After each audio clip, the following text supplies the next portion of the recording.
Hello everyone, आप सभी का फिर से स्वागत है। यह घटना चक्र इतिहास का डिस्कशन है और आज से हम लोग मध्यकालीन भारतीय इतिहास के बारे में डिस्कस करेंगे। यानी मेडिएवल हिस्ट्री स्टार्ट हो चुका है और आज का टॉपिक है भारत पर मुस्लिम आक्रमण। तो चलिए स्टार्ट करते हैं। देखिए, मक्का जो है सऊदी अरब में स्थित है।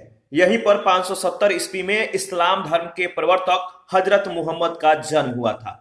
इसी कारण यह स्थान मुस्लिम अनुयायियों का पवित्र तीर्थ स्थल है। हजरत मोहम्मद का मृत्यु जो है 632 ईस्वी में हुई थी। ऋग्वेद में उल्लेखित भरत कबीले के नाम पर इस देश का नाम भारत पड़ा। ध्यान रखिएगा। और परंपरा के अनुसार बात करें तो दुष्यंत के पुत्र भरत के नाम पर हमारे देश का नाम भारत पड़ा। और कुछ विद्वानों के अनुसार बात करें तो ऋषभ देव के ज्येष्ठ पुत्र भरत के नाम पर इस देश का नाम भारत पड़ा।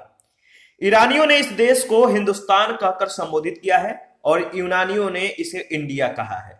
हिंद यानी भारत की जनता के संदर्भ में हिंदू शब्द का सर्वप्रथम प्रयोग अरबों के द्वारा किया गया था। भारत पर पहला सफल मुस्लिम आक्रमण जो है 712 ईस्वी में अरब आक्रमणकारी मोहम्मद बिन कासिम के नेतृत्व में हुआ था। ध्यान रखिएगा, मोहम्मद बिन कासिम से पूर्व उबैदुल्लाह के नेतृत्व में एक अभियान दल भेजा गया, परंतु वह पराजित हुआ और मारा गया। इराक के हकीम अल हजाज ने मोहम्मद बिन कासिम के नेतृत्व में अरबों को सिंध पर आक्रमण करने के लिए भेजा। भारी संघर्ष के बाद अरबों ने 712 ईस्वी में सिंध पर विजय प्राप्त कर ली और उस समय सिंध पर दाहिर का शासन था। फारसी ग्रंथ याद रखिएगा, फारसी ग्रंथ चचनामा से अरबों द्वारा सिंध विजय की जानकारी मिलती है। गजनी वंश का संस्थापक कौन था? तो गजनी वंश का संस्थापक अल्पतगिन था। गजनी वंश का अन्य नाम यामनी वंश भी है। याद रखिएगा, जो गजनी वंश है इसका एक अन्य नाम यामनी वंश भी है। अल्पतगिन ने गजनी को अपनी राजधानी बनाया। 998 ईस्वी में महमूद गजनी का शासक बना। सर हेनरी एलियट के अनुसार अगर बात करें तो महमूद ने भारत पर 17 बार आक्रमण किए। भीमदेव प्रथम के शासन काल में महमूद गजनवी ने 1026 ईस्वी में सोमनाथ के मंदिर को लूटा। ठीक है, भीमदेव प्रथम है, इनका जो समय है याद रखिएगा 1022 से 63 ईस्वी है। महमूद गजनवी का चंदेलों पर प्रथम आक्रमण जो है 1019 से 1020 ईस्वी में जो है हुआ था। उस समय चंदेल वंश का शासक जो था विदाधर था। याद रखिएगा।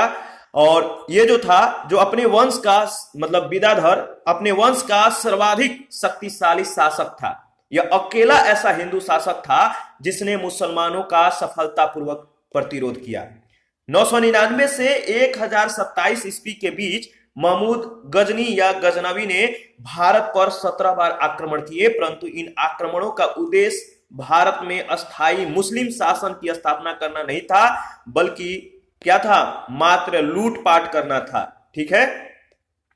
देखिए, बगदाद के खलीफा अल कादिर बिलाह ने महमूद गजनवी को यमीन उद दौला तथा अमीन उल मिल्लाह की उपाधियां प्रदान की। महमूद गजनवी शिक्षित एवं सुसभ्य था। वह विद्वानों और कलाकारों का जो है सम्मान करता था। उसने अपने समय के महान विद्वानों को गजनी में जो है एकत्रित किया था। उसका दरबारी इतिहासकार उत्तवी था। याद रखिएगा, इंपॉर्टेंट है। उसका दरबारी इतिहासकार कौन था? उत्तवी।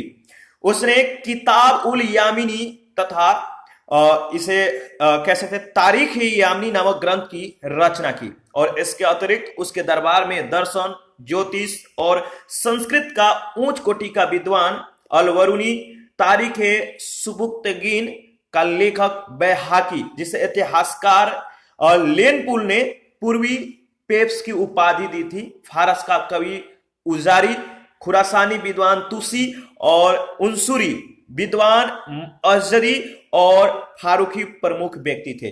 तो एक बार इसको रिवीजन कर लीजिएगा, ध्यान रखिएगा। उच्च कोटि का विद्वान अलवरुनी, तारीख है सुबुक्तगीन का लेखक बैहाकी, जिसे इतिहासकार लेनपुल ने पूर्वी पेप्स की उपाधि दी थी, फारस का कवि उजारी, खुरासानी विद्वान तुसी एवं उनसुरी और विद्वान अजदी और फारूकी प्रमुख व्यक्ति थे। शाहनामा का लेखक फिरदौसी है। यह महमूद गजनवी के दरबार का प्रसिद्ध कवि मतलब विद्वान कवि थे और इससे पूर्व के होमर की उपाधि जो है दी जाती है। फरिश्ता ने तारीख ए फरिश्ता या गुलशन ए इब्राहिमी नामक जो है किताब लिखी है। इसका पूरा नाम मोहम्मद कासिम हिंदू शाह था। इसकी किताब तारीख ए फरिश्ता बीजापुर के शासक इब्राहिम आदिल शाह को जो है समर्पित थी। महमूद गजनवी के साथ प्रसिद्ध इतिहासकार अल-बरूनी 11वीं सदी में भारत आया था। याद रखिएगा अल-बरूनी किसके समय में आया था और किसके साथ आया था, इंपॉर्टेंट है। उसकी पुस्तक तो याद रखिएगा, उसकी पुस्तक जो है किताब उल हिंद, इससे तत्कालीन भारत की सामाजिक सांस्कृतिक स्थिति की जो है जानकारी मिलती है। तो किताब उल हिंद किसकी पुस्तक है, तो अल-बरूनी की। देखिए पुराणों का अध्ययन करने वाला प्रथम मुसलमान जो है अल-बरूनी था। उसका जन्म 973 ईस्वी में हुआ था। वह खीवा यानी प्राचीन खारिज्म देश का रहने वाला था। अल-बरूनी मात्र इतिहासकार ही नहीं था, उसके ज्ञान और रुचियों की व्याप्ति जीवन के अन्य क्षेत्रों तक थी, जैसे खगोल विज्ञान, भूगोल, तर्कशास्त्र, औषधि विज्ञान, गणित, धर्म और धर्मशास्त्र। उसने संस्कृत का अध्ययन किया और अनेक संस्कृत रचनाओं का उपयोग किया, जिसमें ब्रह्मगुप्त, बलभद्र, याद रखिएगा ब्रह्मगुप्त, बलभद्र तथा वराह मिहिर की रचनाएं विशेष रूप से उल्लेखनीय है। उसने जगह जगह भगवद गीता, विष्णु पुराण, वायु पुराण को उद्धृत किया है। अल-बरूनी ने अरबी भाषा में तहकीक ए हिंद की रचना की थी। सर्वप्रथम एडवर्ड सांची ने अरबी भाषा से इस ग्रंथ का अनुवाद अंग्रेजी भाषा में किया और इसका अनुवाद हिंदी में रजनीकांत शर्मा के द्वारा किया गया। ध्यान रखिएगा, संस्कृत मुद्रा लेख के साथ चांदी के सिक्के महमूद गजनवी ने जारी किए थे। तो संस्कृत मुद्रा लेख के साथ चांदी के सिक्के महमूद गजनवी ने जारी किए थे। महमूद गजनवी के द्वारा चांदी के सिक्के दोनों तरफ दो अलग अलग भाषाओं में मुद्रा लेख अंकित थे। तो जो महमूद गजनवी के द्वारा जारी चांदी के जो सिक्के थे, इनके दोनों तरफ दो अलग अलग भाषाओं में मुद्रा लेख अंकित थे और ऊपरी भाग पर अंकित, ध्यान रखिएगा, ऊपरी भाग पर अंकित मुद्रा लेख अरबी भाषा में थे। दूसरी तरफ अंकित लेख जो था संस्कृत भाषा यानी देवनागरी लिपि में था। सिक्के के मध्य भाग में संस्कृत भाषा में लिखा था, आप देख सकते हैं, अवैक्त मेकम मुहम्मद अवतार निरुपति महमूद। मध्य एशिया के शासक सिहाबुद्दीन मुहम्मद गौरी ने 1192 ईस्वी में उत्तर भारत को जीता। सिहाबुद्दीन मुहम्मद गौरी का प्रथम आक्रमण 1175 ईस्वी में मुल्तान पर हुआ और 1205 ईस्वी तक वह जो है बराबर साम्राज्य विस्तार अथवा पूर्व विजित राज की रक्षा के लिए भारत पर चढ़ाई करता रहा। 1178 ईस्वी में मोहम्मद गौरी ने गुजरात पर जो है आक्रमण किया, किंतु मूलराज सेकंड या भीम सेकंड ने अपनी योग्य और साहसी विधवा मां नायिका देवी के नेतृत्व में आबू पर्वत के निकट गौरी का मुकाबला किया और उसे परास्त कर दिया।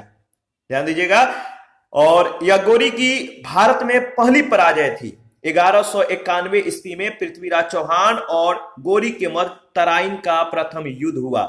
1191 ईस्वी, ध्यान रखिएगा इस बात को, 1191 ईस्वी में पृथ्वीराज चौहान और गौरी के मध्य जो है तराइन का प्रथम युद्ध हुआ।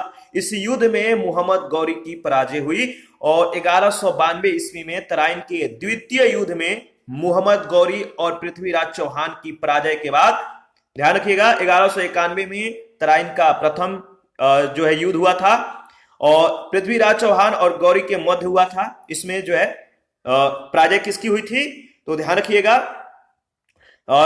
इस युद्ध में मोहम्मद गौरी की पराजय हुई थी। 1191 वाला जो तराइन का प्रथम युद्ध था और 1192 ईस्वी में तराइन के द्वितीय युद्ध हुए थे, जिसमें मोहम्मद गौरी के द्वारा पृथ्वीराज चौहान की पराजय के बाद भारत में मुस्लिम शक्ति की स्थापना हुई। ठीक है, विपरीत हुआ पहले का अपेक्षा, और यह युद्ध जो है भारतीय इतिहास में अत्यधिक महत्वपूर्ण था। 1194 ईस्वी में 1194 ईस्वी, ध्यान रखिएगा, चंदावर के युद्ध में मोहम्मद गौरी ने कनौज के गढ़वाल राजा जयचंद को पराजित किया। देखिए जितने भी जो युद्ध हुए हैं, प्रथम, द्वितीय, तृतीय, चंदावर का युद्ध हुआ या पानीपत का युद्ध हुआ या आपका जो मतलब तराइन का युद्ध हुआ, मतलब जितने भी युद्ध हैं आप इसको एक दो बार रिपीट कर लीजिएगा, यहां से प्रश्न पूछे जाते हैं और ये इंपॉर्टेंट भी है, किसके बीच हुआ था, कब हुआ था, इसमें पराजय किसकी हुई थी, इस तरह से क्वेश्चन आते ही आते हैं, तो ध्यान रखिएगा। देखिए मोहम्मद गौरी के अगर बात करें तो चंदावर वर्तमान जो है फिरोजाबाद जिले में यमुना तट पर स्थित है, ठीक है। और मोहम्मद गौरी के सिक्कों पर देवी लक्ष्मी की आकृति बनी है और दूसरे तरफ कलमा खुदा हुआ है अरबी में, ध्यान रखिएगा। गौरी के विजयों के बाद शीघ्र ही उत्तर भारत में जो है एकता प्रथा स्थापित हो गई। तो गौरी के विजय के बाद, जब गौरी विजय हो जाता है तो इसके शीघ्र बाद ही उत्तर भारत में एकता प्रथा स्थापित हो गई। 1192 ईस्वी में तराइन के द्वितीय युद्ध में कुतुबुद्दीन ऐबक ने महत्वपूर्ण भूमिका निभाई। 1192 से 1206 ईस्वी तक, 1192 से 1206 ईस्वी तक उसने गौरी के प्रतिनिधित्व के रूप में उत्तरी भारत में विजित भागों का प्रशासन संभाला और इस अवधि में ऐबक ने उत्तरी भारत में तुर्की शक्ति का विस्तार भी किया। बिहार और उत्तरी बंगाल के विजय के बारे में गौरी अथवा ऐबक ने सोचा भी नहीं था। इस कार्य को गौरी के एक साधारण दास इख्तियारुद्दीन मोहम्मद बिन बख्तियार खिलजी ने किया और उसने 1193 से 1202 ईस्वी के मध्य बिहार की विजय की तथा नालंदा एवं विक्रमशिला को जो है तहस नहस कर राजधानी उदवंतपुर पर जो है कब्जा कर लिया। उसने 1198 से 1203 ईस्वी के मध्य बंगाल पर आक्रमण किया और उस समय वहां का शासक कौन था? लक्ष्मण सेन था। वह बिना युद्ध किए ही भाग निकला। तुर्की सेना ने राजधानी नदिया में प्रवेश कर बुरी तरह लूटपाट की और राजा की अनुपस्थिति में नगर ने जो है आत्मसमर्पण कर दिया। लक्ष्मण सेन ने भागकर पूर्वी बंगाल में शरण ले ली और वहीं पर जो है कुछ समय तक वह शासन करता रहा और इख्तियारुद्दीन ने संपूर्ण बंगाल को जीतने का जो है प्रयत्न नहीं किया। इख्तियारुद्दीन ने लखनौती को अपनी राजधानी बनाया और हबीब के अनुसार, जो प्रोफेसर हबीब है, इनके अनुसार तुर्कों के द्वारा उत्तर पश्चिम के विजय ने क्रमशः शहरी क्रांति और ग्रामीण क्रांति को जो है जन्म दिया। ध्यान रखिएगा। और इस पर आधारित पहला प्रश्न है, पैगंबर हजरत मोहम्मद का जन्म कब हुआ था? इसका सही जवाब होगा, कब हुआ था? 570 ईस्वी में। ध्यान रखिएगा। देखिए मक्का जो है सऊदी अरब में स्थित है। यहीं पर 570 ईस्वी में इस्लाम धर्म के प्रवर्तक हजरत मोहम्मद का जन्म हुआ था और इसी कारण यह स्थान मुस्लिम अनुयायियों का पवित्र तीर्थ स्थल है। इनकी मृत्यु 632 ईस्वी में हुई थी। और सेकंड नंबर है, मक्का कहां है? मक्का कहां है? तो मक्का मदीना कहां है? सऊदी अरब, डी ऑप्शन। ध्यान रखिएगा, ये मुस्लिम अनुयायियों का जो है पवित्र तीर्थ स्थल है। और थर्ड नंबर है, हिंद यानी भारत की जनता के संदर्भ में हिंदू शब्द का प्रथम बार प्रयोग किया गया था। किनके द्वारा? हिंद यानी भारत के जनता के संदर्भ में हिंदू शब्द का प्रथम बार प्रयोग किया गया था। सही जवाब है, अरबों ने किया था, डी ऑप्शन। ऋग्वेद में उल्लेखित भरत कबीले के नाम पर इस देश का नाम भारत पड़ा। परंपरा के अनुसार अगर बात करें तो दुष्यंत के पुत्र भरत के नाम पर हमारे देश का नाम भारत पड़ा और कुछ विद्वानों के अनुसार बात करें तो ऋषभ देव के ज्येष्ठ पुत्र भरत के नाम पर इस देश का नाम भारत पड़ा। ईरानियों ने इस देश को हिंदुस्तान कहकर संबोधित किया है और यूनानियों ने इसे इंडिया कहा है। हिंद की जनता यानी भारत की जनता के संदर्भ में हिंदू शब्द का सर्वप्रथम प्रयोग अरबों के द्वारा किया गया था। 4 नंबर प्रश्न है, भारत पर पहला मुस्लिम आक्रमण किस वर्ष हुआ? भारत पर पहला मुस्लिम आक्रमण किस वर्ष हुआ? सही जवाब है डी ऑप्शन, इनमें से कोई नहीं। तो आपको मालूम है, देखिए भारत पर पहला मुस्लिम आक्रमण 712 ईस्वी में अरब आक्रमणकारी मोहम्मद बिन कासिम के नेतृत्व में हुआ था, याद रखिएगा। और मोहम्मद बिन कासिम से पूर्व 711 ईस्वी में ही उबैदुल्लाह के नेतृत्व में एक अभियान दल भेजा गया था, परंतु वह पराजित हुआ और मारा गया। इराक के हकीम अल हज्जाज ने मोहम्मद बिन कासिम के नेतृत्व में अरबों को सिंध पर आक्रमण करने के लिए भेजा। भारी संघर्ष हुआ, बाद में भारी संघर्ष के बाद अरबों ने 712 ईस्वी में सिंध पर विजय प्राप्त कर ली और उस समय सिंध पर दाहिर का शासन था। फारसी ग्रंथ चचनामा, याद रखिएगा जो चचनामा है, मैंने डिस्कशन के दौरान भी बोला था कि इसको ध्यान रखिएगा। फारसी ग्रंथ चचनामा, इससे अरबों के द्वारा जो है सिंध विजय की जानकारी मिलती है। 5 नंबर है, मोहम्मद बिन कासिम के द्वारा सिंध की विजय कब हुई? मोहम्मद बिन कासिम के द्वारा सिंध की विजय कब हुई? इसका सही जवाब क्या है? सही जवाब है 712 ईस्वी में, सी ऑप्शन। 6 नंबर है, भारत में प्रथम मुस्लिम आक्रमणकारी था। भारत में प्रथम मुस्लिम आक्रमणकारी कौन था? तो इसका जवाब आपको मालूम है? जवाब मालूम है तो कमेंट करके बताइए। इसका सही जवाब है मोहम्मद बिन कासिम। हम लोगों ने डिस्कशन के दौरान इसके बारे में डिस्कस किया था। देखिए, भारत में प्रथम मुस्लिम आक्रमणकारी मोहम्मद बिन कासिम था। 8वीं सदी ईस्वी के प्रारंभ में मोहम्मद बिन कासिम के नेतृत्व में सिंध पर अरब आक्रमण हुआ, किंतु उसका कोई अस्थायी परिणाम नहीं हुआ। अरबों का राज सिंध और मुल्तान है, इसके पूर्व में नहीं फैल सका और उनकी शक्ति जो है क्षीण हो गई। तो जो अरबों का राज सिंध और मुल्तान था, इसके पूर्व में यह नहीं फैल सका और उनकी शक्ति जो थी, पावर जो थी, क्या हो गई? क्षीण हो गई, घट गई, नष्ट होने लगी। और प्रश्न संख्या 7 है, भारत पर सर्वप्रथम मुस्लिम आक्रमणकारी थे। भारत पर सर्वप्रथम मुस्लिम आक्रमणकारी थे अरब के, सी ऑप्शन। भारत पर सर्वप्रथम अरबी मुसलमानों का आक्रमण जो है 636 से 637 ईस्वी में हुआ था और यह आक्रमण खलीफा उमर के समय में बंबई के निकट थाने पर हुआ, परंतु यह आक्रमण जो है असफल रहा। भारत पर पहला जो है सफल आक्रमण अगर बात करें तो 712 ईस्वी में मोहम्मद बिन कासिम के द्वारा किया गया और खलीफा अल वाजिद के शासनकाल में यह आक्रमण हुआ था। कासिम के आक्रमण के समय सिंध का जो शासक था वो दाहिर था। इसने 712 ईस्वी में सिंध को और 713 ईस्वी में मुल्तान को जीता। ध्यान रखिएगा। आगे बढ़ते हैं। नेक्स्ट प्रश्न है, प्रश्न संख्या 8 है, मोहम्मद बिन कासिम था अरब था। मोहम्मद बिन कासिम एक अरबी था और वह इराक के राजा अल हज्जाज का भतीजा और दामाद दोनों था। जिस समय उसने सिंध पर आक्रमण किया उसकी आयु मात्र 17 वर्ष थी। प्रश्न संख्या 9 है, इनमें से कौन गजनी राजवंश का संस्थापक था? इनमें से कौन गजनी राजवंश का संस्थापक था? सही जवाब है अल्पतगीन। गजनी वंश का संस्थापक अल्पतगीन था। गजनी वंश का एक अन्य नाम यामिनी वंश भी है, याद रखिएगा, यामिनी वंश। अल्पतगीन ने गजनी को अपनी राजधानी बनाया और इस समय उत्तर पश्चिम भारत में हिंदू शाही राजवंश का राज्य था, जिसका विस्तार हिंदू कुश पर्वतमाला तक था।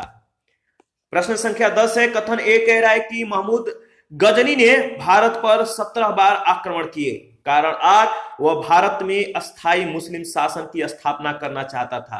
पहला सही है, आर गलत है। इसका सही जवाब होगा सी ऑप्शन, ए सही है, आर गलत है।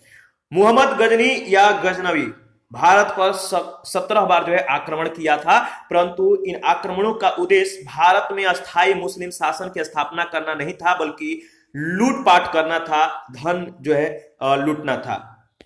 11 नंबर प्रश्न है, निम्न में से कौन चंदेल शासक महमूद गजनवी से पराजित नहीं हुआ था? निम्न में से वह कौन सा चंदेल शासक था जो महमूद गजनवी से जो है पराजित नहीं हुआ था? इसका सही जवाब होगा विदाधर, यानी बी ऑप्शन।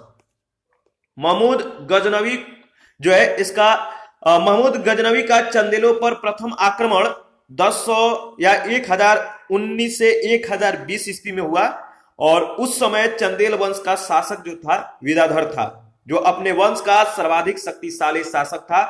मुस्लिम स्रोतों से पता चलता है कि विदाधर और महमूद के बीच किसी नदी के किनारे भीषण युद्ध हुआ, किंतु इसका कोई परिणाम न निकला और इस युद्ध में विदाधर ने राजनीतिक सूझबूझ का परिचय देते हुए युद्ध स्थल उपयुक्त न होने के कारण रात्रि के अंधकार में अपनी सेना को हटा लिया।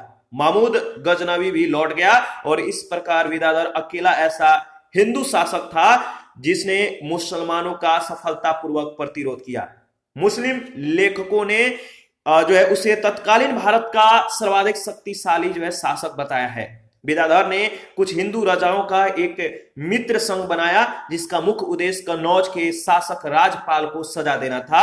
उनकी दृष्टि में राजपाल ने मथुरा और वृंदावन जैसे तीर्थ स्थानों को लूटने वाले महमूद से बिना युद्ध किए भागकर एक बड़ा अपराध किया था। इन राजाओं ने राजपाल पर जो है आक्रमण कर उसे मार दिया। 12 प्रश्न संख्या 12 है महमूद गजनवी का दरबारी इतिहासकार कौन था? महमूद गजनवी का दरबारी इतिहासकार कौन था? इसका सही जवाब दीजिए। सही जवाब है कौन था? उत्तवी, बी ऑप्शन। महमूद गजनवी शिक्षित और सुसभ्य था। वह विद्वानों और कलाकारों का सम्मान करता था। उसने अपने समय के महान विद्वानों को गजनी में एकत्रित किया था। उसका दरबारी इतिहासकार उत्तवी था। उसने किताब उल यामिनी अथवा तारीख ए यामिनी नामक ग्रंथ की रचना की।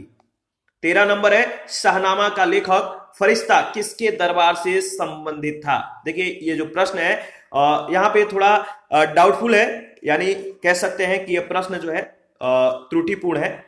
दिया गया जो प्रश्न है त्रुटिपूर्ण है क्योंकि शाहनामा का लेखक फरिश्ता नौकर फिरदौसी है और यह महमूद गजनवी के दरबार का प्रसिद्ध विद्वान कवि था। इससे पूर्व के होमर की उपाधि दी जाती थी और इस प्रकार इसका संभावित उत्तर विकल्प बी होगा। जबकि फरिश्ता ने तारीख ए फरिश्ता या गुलशन ए इब्राहिमी नामक जो है किताब लिखी है और इसका पूरा नाम मुहम्मद कासिम हिंदू शाह था।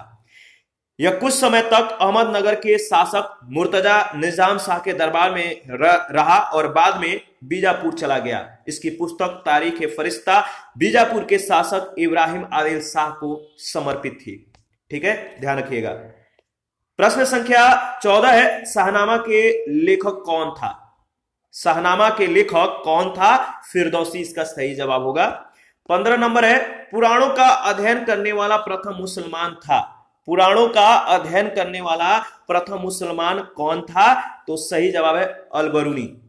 देखिए पुराणों का अध्ययन करने वाला प्रथम मुसलमान जो है अलबरूनी था। उसका जन्म 973 ईस्वी में हुआ था। वह खीवा प्राचीन ख्वारिज्म देश का रहने वाला था।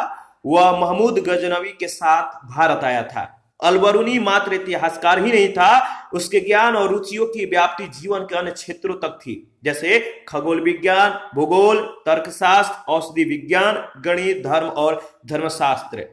इन्हीं रुचियों ने उसे भारत की तत्कालीन धार्मिक सांस्कृतिक स्थिति के बारे में जो है ज्ञान प्राप्त करने के लिए प्रेरित किया। उसने संस्कृत का अध्ययन किया और अनेक संस्कृत रचनाओं का उपयोग किया, जिसमें ब्रह्मगुप्त, बलभद्र और बरामिहिर की रचनाएं विशेष रूप से उल्लेखनीय हैं। उसने जगह जगह जो है भगवद गीता, विष्णु पुराण, वायु पुराण को उद्धृत किया। अलबरूनी ने अरबी भाषा में तहकीक हिंद की रचना की और सर्वप्रथम एडवर्ड साची ने अरबी भाषा से इस ग्रंथ का अनुवाद अंग्रेजी भाषा में किया। इसका अनुवाद हिंदी में जो है रजनीकांत शर्मा के द्वारा किया गया है। 16 नंबर है महमूद गजनी के साथ भारत आने वाला प्रसिद्ध इतिहासकार कौन था? बताइए महमूद गजनी के साथ भारत आने वाला प्रसिद्ध इतिहासकार कौन था? इसका सही जवाब होगा, इसका सही जवाब क्या है? देखिए इसका सही जवाब है बी ऑप्शन अलबरूनी। ठीक है, ध्यान रखिएगा। और 17 नंबर है अलबरूनी भारत में आया था। अलबरूनी भारत में आया था कब? 11वीं शताब्दी ईस्वी में। ध्यान रखिएगा 11वीं शताब्दी ईस्वी में। नेक्स्ट प्रश्न है 18 नंबर महमूद गजनी के साथ भारत आने वाला मुस्लिम विद्वान कौन था? महमूद गजनी के साथ भारत आने वाला मुस्लिम विद्वान कौन था? सही जवाब है अलबरूनी, बी ऑप्शन। प्रश्न संख्या 19 निम्नलिखित कथनों में से कौन अलबरूनी के संबंध में सही नहीं है? निम्नलिखित कथनों में से कौन अलबरूनी के संबंध में सही नहीं है? पहला, वह एक धर्मनिरपेक्ष लेखक था, यह जो है सही नहीं है। बाकी जो तीनों कथन है, जैसे उसका ग्रंथ उस समय के जीवंत भारत से प्रभावित था, बिल्कुल सही है। वह संस्कृत का विद्वान था, वह त्रिकोणमिति का विशेषज्ञ भी था। तो ए ऑप्शन को छोड़कर तीनों ऑप्शन आपका जो है इसके बारे में सही व्याख्यात करते हैं। और पहला जो है इसके संबंध में अलबरूनी के संबंध में सही नहीं है, वह एक धर्मनिरपेक्ष लेखक था, यह उसके संदर्भ में गलत है। अलबरूनी एक धर्मनिरपेक्ष लेखक नहीं था। 20 नंबर है निम्नलिखित में से किसने, याद रखिएगा, निम्नलिखित में से किसने महमूद गजनी के हमले के बाद सोमनाथ मंदिर का पुनर्निर्माण किया? बहुत इंपॉर्टेंट प्रश्न है, ध्यान रखिएगा। निम्नलिखित में से किसने महमूद गजनी के हमले के बाद सोमनाथ मंदिर का पुनर्निर्माण किया? सही जवाब है भीमदेव, बी ऑप्शन। महमूद गजनी के सोमनाथ मंदिर पर आक्रमण के समय यहां का शासक भीमदेव प्रथम था। महमूद मंदिर से अतुल संपत्ति लूटकर वापस लौट गया और महमूद के जाने के बाद भीमदेव प्रथम ने सोमनाथ मंदिर का पुनर्निर्माण करवाया था। 21 नंबर है, किसने एक तरफ संस्कृत मुद्रा लेख के साथ चांदी के सिक्के निर्गत किए? किसने एक तरफ संस्कृत मुद्रा लेख के साथ चांदी के सिक्के निर्गत किए? इसका सही जवाब क्या होगा? सही जवाब है महमूद गजनवी, बी ऑप्शन। ठीक है, इसका सही जवाब होगा बी ऑप्शन। संस्कृत मुद्रा लेख के साथ चांदी के सिक्के महमूद गजनवी ने जारी किए थे। महमूद गजनवी के द्वारा जारी चांदी के सिक्के दोनों तरफ दो अलग अलग भाषाओं में मुद्रा लेख अंकित थे। ऊपरी भाग पर अंकित मुद्रा लेख अरबी भाषा में था और दूसरी तरफ अंकित लेख संस्कृत भाषा यानी देवनागरी लिपि में था। सिक्के के मध्य भाग में संस्कृत भाग में लिखा था वक्त में कम मुहम्मद औता निरुपति महमूद।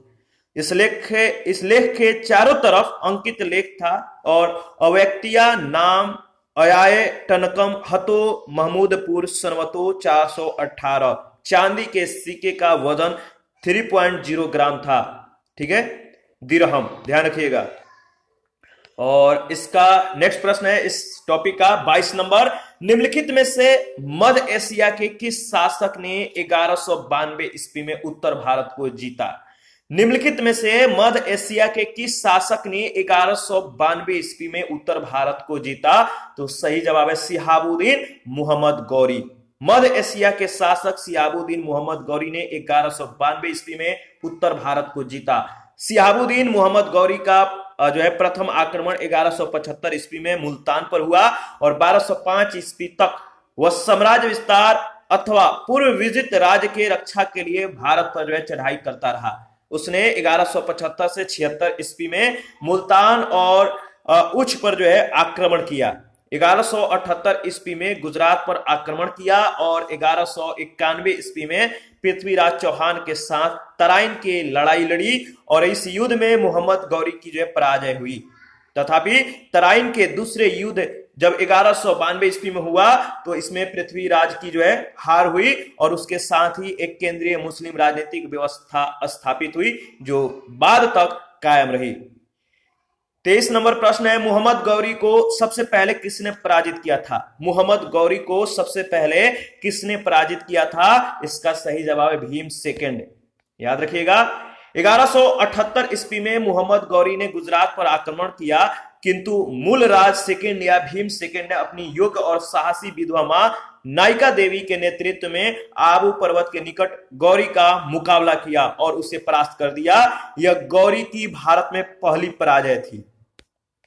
24 नंबर है, मोहम्मद गौरी ने जयचंद को किस युद्ध में पराजित किया था? मोहम्मद गौरी ने जयचंद को किस युद्ध में पराजित किया था? तो चंदावर का युद्ध जो 1194 ईस्वी में हुआ था। 1194 ईस्वी में चंदावर के युद्ध जो हुए थे, मोहम्मद गौरी ने कनौज के गढ़वाल राजा जयचंद को इसमें जो है पराजित किया था। चंदावर वर्तमान फिरोजाबाद जिले में यमुना तट पर जो है स्थित है, याद रखिएगा। 25 नंबर है, निम्नलिखित में से कौन सा राजा मोहम्मद गौरी के द्वारा चंदावर के युद्ध में पराजित किया गया था? निम्नलिखित में से कौन राजा मोहम्मद गौरी के द्वारा चंदावर के युद्ध में पराजित किया गया था? सही जवाब है जयचंद, बी ऑप्शन। और 26 नंबर है, 1194 के चंदावर के युद्ध में मोहम्मद गौरी ने किससे हराया था? 1194 के चंदावर के युद्ध में मोहम्मद गौरी ने किससे हराया था? सही जवाब है जयचंद। और 27 नंबर है, युद्ध जिसमें भारत में मुस्लिम शक्ति की स्थापना हुई, वह युद्ध कौन सा था जिसमें भारत में मुस्लिम शक्ति की स्थापना हुई? सही जवाब है तराइन का द्वितीय युद्ध। 1192 ईस्वी में तराइन के द्वितीय युद्ध में मोहम्मद गौरी के द्वारा पृथ्वीराज चौहान की पराजय के बाद भारत में मुस्लिम शक्ति की जो है स्थापना हुई। गौरी की सजगता और श्रेष्ठ युद्ध प्रणाली के कारण मुसलमानों की जीत हुई और यह युद्ध भारतीय इतिहास में अत्यधिक महत्वपूर्ण था। 28 नंबर है, निम्नलिखित नामों को कालानुक्रम में व्यवस्थित करें, नीचे दिए गए कूटों से सही उत्तर प्राप्त करें। इसका सही जवाब क्या होगा आपको बताना है। तो कालानुक्रम में जो है इन्हें व्यवस्थित करना है। तो देखिए इसका सही जवाब होगा, पहले जो होगा मोहम्मद गजनवी, इसके बाद मोहम्मद गौरी, चंगेज खा और लास्ट में तैमूर।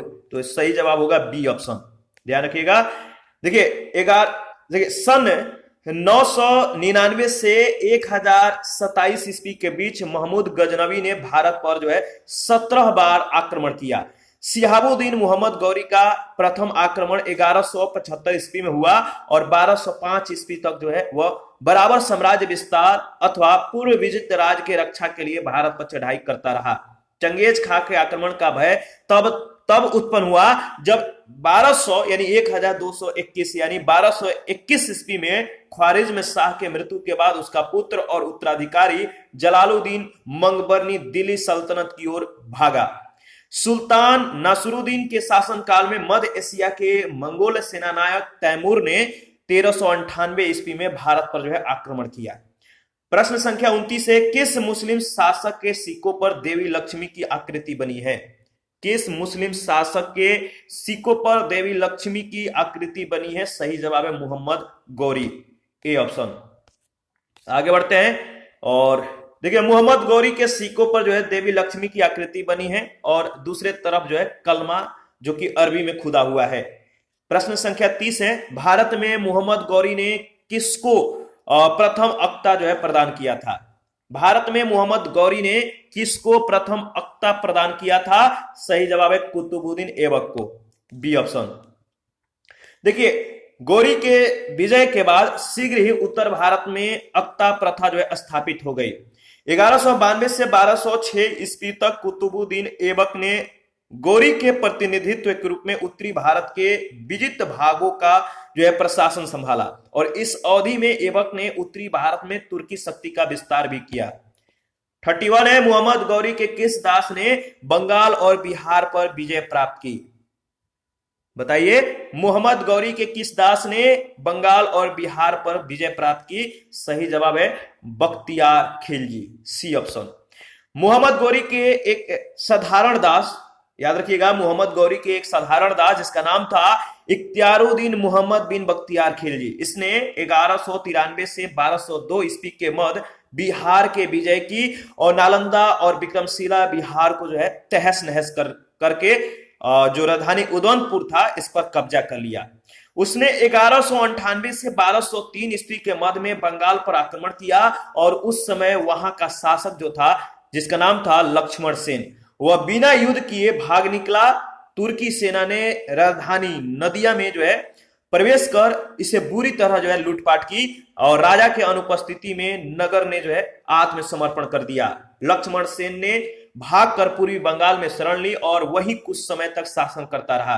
इख्तियारुद्दीन ने भी संपूर्ण बंगाल को जीतने का प्रयत्न नहीं किया। इख्तियारुद्दीन ने लखनौती को जो है अपनी राजधानी बनाया। 32 नंबर है, बिहार का प्रथम मुस्लिम विजेता कौन था? बिहार का प्रथम मुस्लिम विजेता कौन था?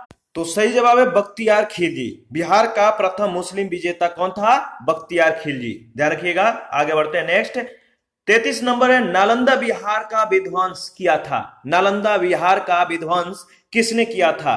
सही जवाब है बख्तियार खिलजी। नालंदा बिहार को जो है बख्तियार खिलजी ने मतलब कि इसको विध्वंस कर दिया था, नष्ट कर दिया था, ध्यान रखिएगा।